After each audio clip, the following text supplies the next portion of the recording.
Vérissure, le numéro 1 des alarmes en France. Rendez-vous sur vérissure.fr pour votre demande de devis gratuit. Vérissure présente.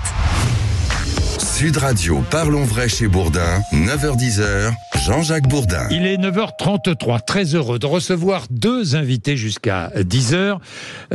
D'abord Plantu, qui est caricaturiste évidemment, dessinateur de presse, auteur de Marianne, ne vois-tu rien venir aux éditions Calman Lévy. Plantu, bonjour. Bonjour. Merci d'être avec nous. Et avec nous, Michel Vieviorca, bonjour. Bonjour. Je rappelle que vous êtes sociologue, maître de conférence, auteur de la dernière histoire juive, Âge d'or et déclin de l'humour juif chez De Noël. Merci d'être là tous les deux. Nous allons parler d'antisémitisme. Auparavant, quand même, vous avez vu le dessin que nous a offert Plantu, Israël-Palestine, peut-on croire un jour à la paix ? Les balançoires les plus solides sont celles qui sont accrochées aux étoiles. C'est un proverbe arabe. Oui, que j'ai entendu dans un disque que j'ai acheté à l'Institut du monde arabe. Et vous voyez, comme je pense toujours en dessin, en fait, j'entends ce poème et je me dis, mais les idées me viennent comme ça. Et du coup, en entendant ça, je me dis, tiens, la balançoire accrochée aux étoiles. Alors, je pense à une étoile, à l'étoile de David. Alors, voilà, je vais mettre ça dans le ciel. Et puis l'autre étoile, ah bah oui, mais il y a le croissant avec les étoiles, comme certains drapeaux. Je me dis, bah ça. Et puis après, je vais faire la petite balançoire. Ah, mais dans la balançoire, je vais mettre un petit Palestinien, un petit Israélien.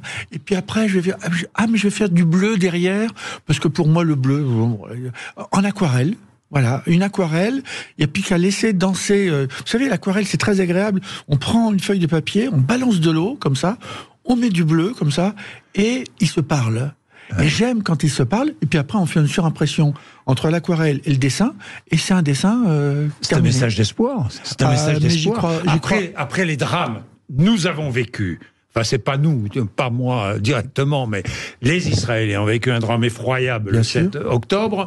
Aujourd'hui, des drames se produisent à Gaza, dans la bande de Gaza.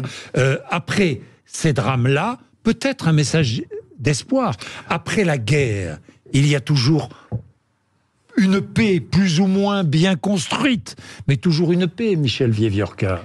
Oui, alors moi je suis ravi de ce dessin parce qu'il condense un peu mes sentiments. C'est-à-dire, oui, c'est pas évident d'aller vers la paix, mais il faut absolument chercher ce chemin, quitte à ce qu'on se balance. Voilà. Mais il faut chercher ce chemin. Tous ceux qui sont dans la radicalité d'une position ou d'une autre sont des criminels à mes yeux. C'est-à-dire pourrissent le débat, pourrissent les chances de négociation, de solution, etc. Donc vraiment, merci pour ce dessin. Personnellement et plus généralement. Merci beaucoup. Il y a toujours une part d'indécence, je le vois, à essayer de proposer la paix. Et les gens, mais non, là, alors toi tu dessines des colombes. Parce que parfois, je vais être très dur, vous allez me dire ce que vous en pensez, parce que parfois, les médias se complaisent dans la guerre. Ça fait plaisir de parler de la guerre. Je sais pas, les médias, vous avez raison. Le buzz va du côté de la guerre. Le buzz va du côté de la guerre. C'est plus excitant de parler de la guerre que de parler de la paix, ou d'analyser, ou d'expliquer, Michel Vieviorca. Alors, je vais vous dire une chose. Moi, je pense que pour la France, pour les Français, on a la chance d'avoir été en dehors de la guerre, la vraie guerre, pendant, disons, depuis la fin de la guerre d'Algérie, pour simplifier. Donc, et puis, ce qui se passait en ex-Yougoslavie avait un peu de sentiment, mais comment, on n'était pas dedans, vraiment. Et puis arrive l'Ukraine, là on commence à être un petit peu plus dedans, et puis alors là, on est dedans.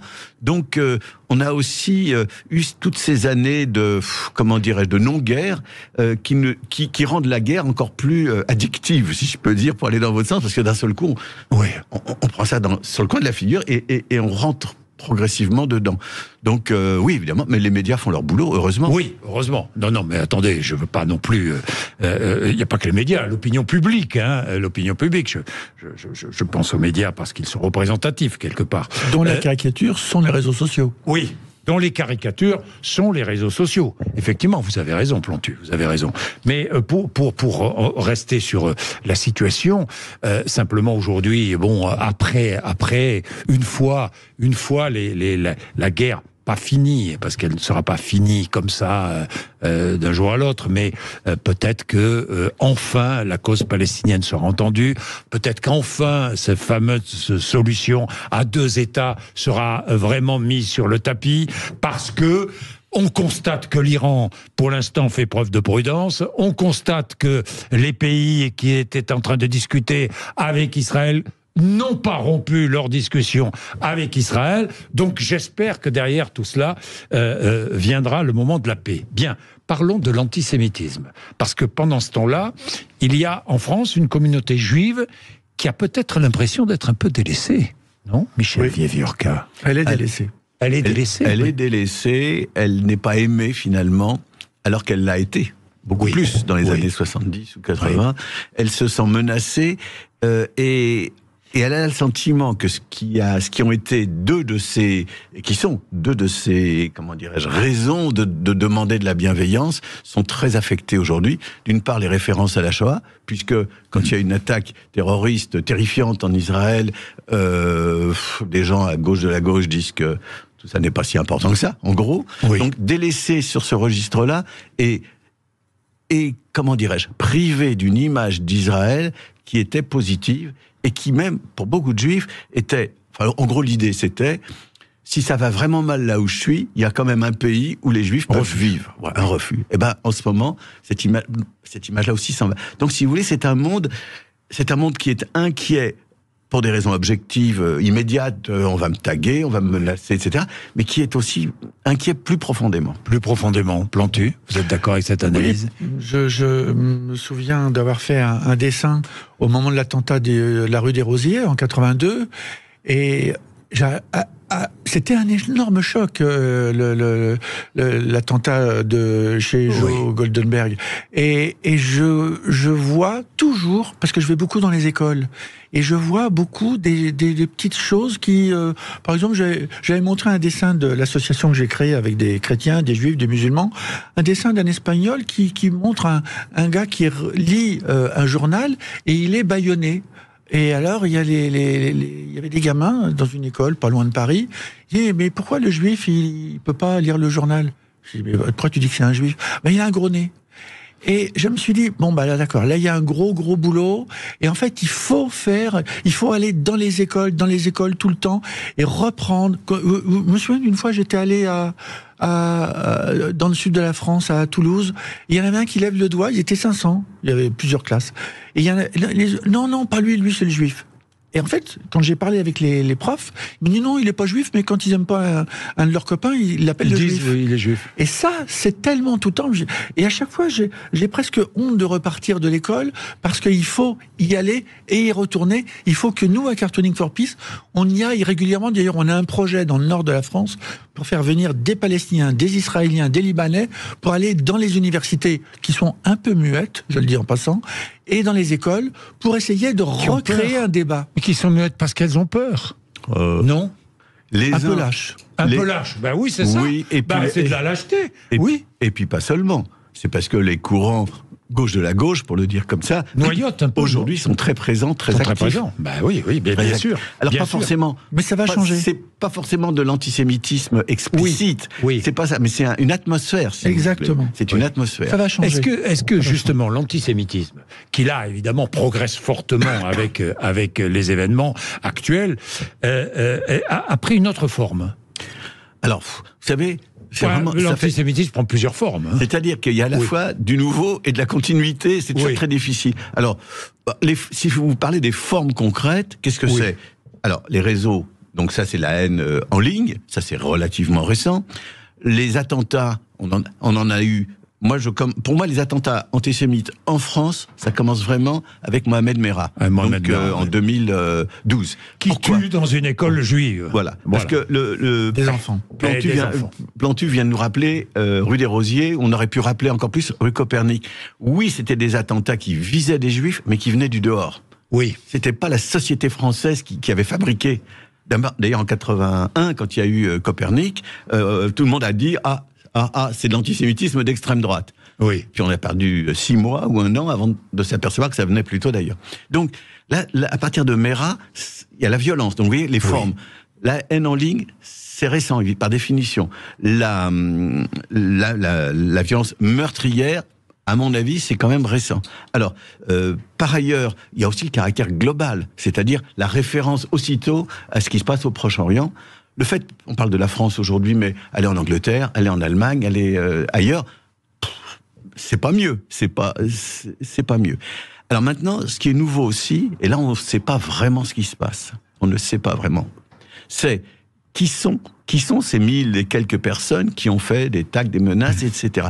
Alors, depuis 25 ans, le discours le plus courant pour expliquer ça, c'est les immigrés fabriquent en leur sein, produisent à cause de l'islam, etc., la culture arabe, tout ce qu'on voudra, fabriquent cet antisémitisme. Bien sûr, ça existe. Mais je pense qu'il n'y a pas que ça. Ce n'est pas parce que Marine Le Pen a annoncé qu'elle n'avait rien à voir avec l'antisémitisme et qu'elle défendait Israël, que son électorat, disons, ou ses forces vives, ont aussi adopté complètement ce positionnement. Donc il se joue des choses de ce côté-là. Et puis alors, excusez-moi, je suis un peu long, mais il y a eu 2 épisodes qui me font gamberger. Le premier, c'est ces étoiles bleues, vous savez, qu'on a vues. Bon, alors au bout d'un moment, on ne sait pas trop qui c'est, sinon que ce sont des Moldaves qui auraient été payés par des Russes, paraît-il. Bizarre. Et puis il y a cette affaire de Lyon. C'est pareil. Finalement, on ne sait pas trop. On ne sait pas trop. Donc je pense que ça libère aussi, le climat actuel libère aussi des comportements qui viennent d'un peu n'importe où, voilà, pour le dire vite. Oui, et il est 9h44, on va observer une petite pause, ensuite nous allons revenir sur vos ouvrages respectifs, Plantu, Marianne, ne vois-tu rien venir, aux éditions Calman-Lévy.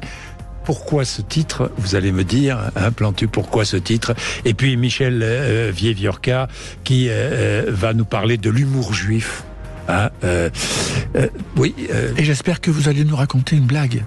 Oh, si vous insistez, comment refuser? Je les ai imprimés, je les adore trop, toutes les blagues qui sont dans son livre. Comment refuser quoi que ce soit à Plantu? Bon, allez, à tout de suite, 9h44. Vérissure, le numéro 1 des alarmes en France. Rendez-vous sur vérissure.fr pour votre demande de devis gratuit. Vérissure présente.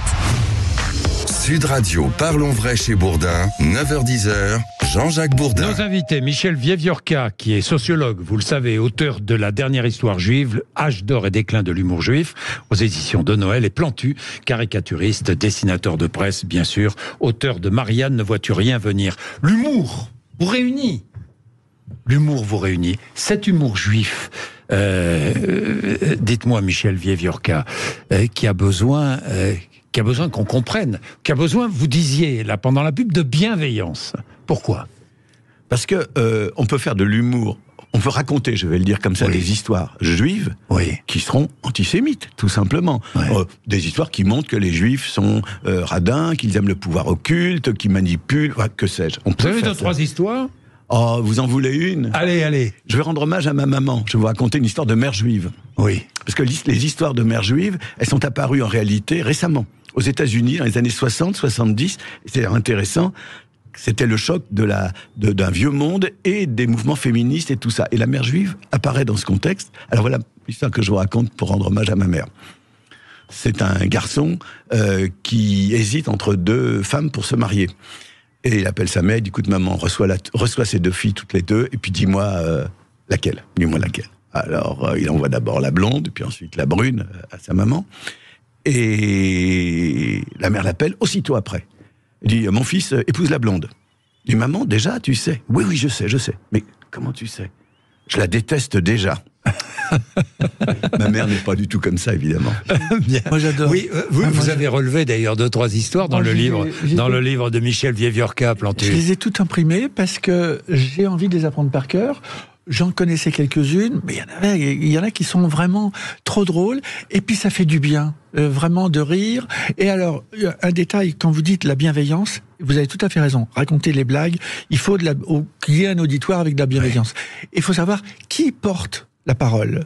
Parce qu'il y a des blagues, si vous prenez une de vos blagues et que vous les imprimez dans un journal d'extrême droite ou autre, elles disent autre chose. Donc, faut savoir où on met les pieds. Oui, alors, ce qui s'est passé, c'est que pendant une 30aine d'années, à peu près, il il y avait de la bienveillance. Pour plein de raisons que j'ai essayé d'élucider au fur et à mesure que je rentrais dans ces histoires. Il y a eu d'abord, dans les années 60, la prise de conscience de ce qu'avait été la destruction des Juifs par les nazis. Ça date pas de l'après-guerre immédiat, la vraie prise de conscience. Elle est venue 20 ans ou 25 ans après. Dans les années 60, oui. Voilà, donc une sidération, et évidemment ça crée de la bienveillance, de la compassion. Il y avait ensuite une image positive, c'est terrible de dire ça aujourd'hui, une image très positive d'Israël. Pays où on fait pousser des fruits dans le désert, où qu'a gagné David contre Goliath, la guerre des 6 jours. Et puis troisièmement, il y avait une inventivité culturelle, artistique, littéraire. Si je vous dis Woody Allen, pour prendre un exemple. Et donc, il y avait des choses, ou je dirais même Rabbi Jacob, il y avait des choses qui touchaient un public non juif autant qu'un public juif. C'est rare qu'un groupe produisent des histoires sur lui-même, qui sont des histoires dans lesquelles il se moque un peu de lui, gentiment, et qui en même temps touchent un public qui n'appartient pas à ce groupe. Aujourd'hui, on peut raconter des histoires juives, c'est difficile. Est-ce qu'on peut dessiner aujourd'hui ? Est-ce qu'on peut... On se modère dans le dessin aujourd'hui, compte tenu de la situation internationale. Un jour, j'ai fait un dessin quand, vous savez, l'équipe de l'OL de Lyon a été attaquée à Marseille. Oui. Et je fais un dessin de l'autocar qui est attaqué avec les vitres brisées. Et il y a un des footballeurs de Lyon qui dit heureusement qu'on n'est pas juif, qu'est-ce que ce serait si on était juif ? C'est casse-gueule, hein. C'est casse-gueule. Mais je trouve que ça, pour moi, ça résume un peu l'ambiance qu'il y a aujourd'hui. C'est-à-dire que là, c'est l'OL, c'est l'autre, et ça c'est très français, l'autre est déjà a priori un imbécile. Mais l'autre, footballeur, et en plus, si on rajoute que c'est un juif, alors là, ça devient une...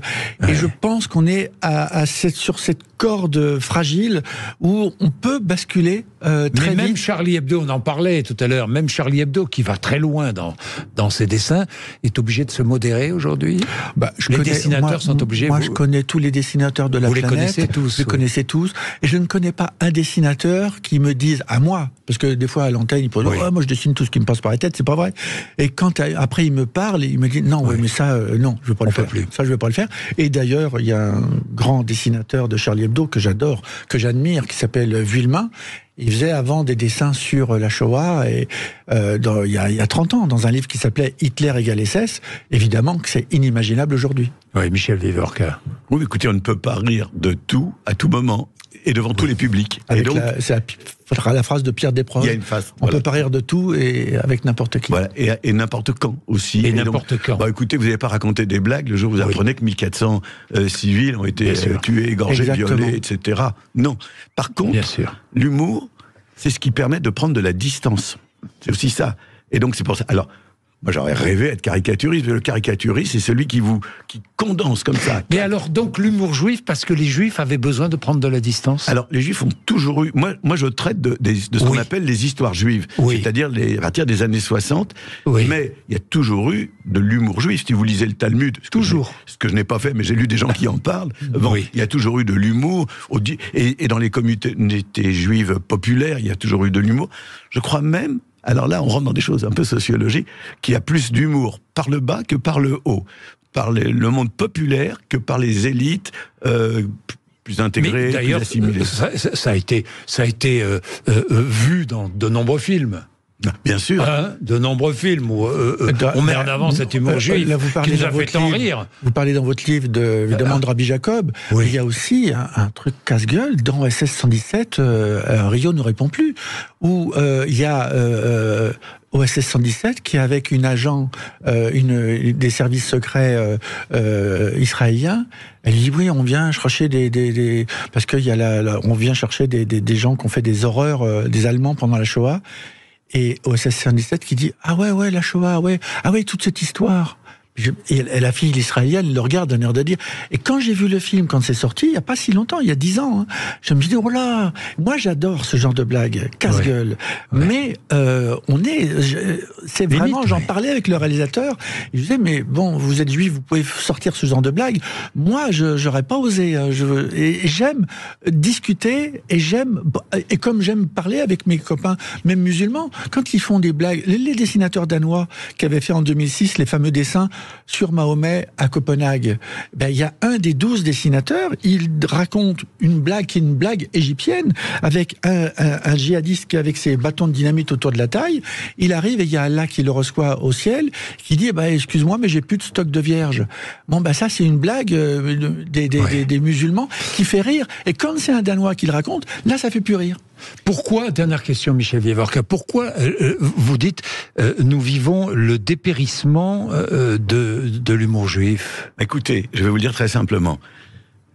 Cet humour-là, dont je vous ai parlé, qui appelle la bienveillance, il n'y a plus l'inventivité culturelle. L'image de la Shoah s'est beaucoup transformée, et les nouvelles générations, et c'est un peu ce que dit Plantu, les nouvelles générations, souvent, sont très loin de ce qu'ils auraient pu apprendre avant. Mais donc, il y a plus de témoins, etc. Et troisièmement, l'image d'Israël s'est énormément ternie. Donc, si vous voulez, mon livre, il s'arrête, j'ai envie de dire tristement, à Gaza. C'est-à-dire que je voyais déjà se rétrécir cet espace où il y avait de la place. Écoutez, aujourd'hui, quels sont les producteurs de films qui réfèrent Popek dans Rabbi Jacob, ou des films comme ça? Je crois quand même encore oui. J'aimerais. J'ai un ami qui est producteur chez Gaumont, il dit qu'on pourrait peut-être pas le faire. Moi, je crois qu'on peut le faire encore, mais c'est hyper casse-gueule. Merci, messieurs. Juste une chose, dans le livre que vous avez, quand je dis que Marianne ne voit-tu rien venir, il y a des pages sur la montée de l'antisémitisme avec la présidente de l'Assemblée nationale qui a subi des attaques antisémites. Et ça, c'est très important. Pourquoi est-ce que Marianne... Parce qu'il y a un moment, elle regarde, je le vois dans la préface, et elle se regarde dans un miroir, et qu'est-ce qu'elle y voit? Le visage de Marine Le Pen. Et je le vois gros comme une maison. Et Marianne, elle a quand même compris qu'on allait passer par la case Marine Le Pen.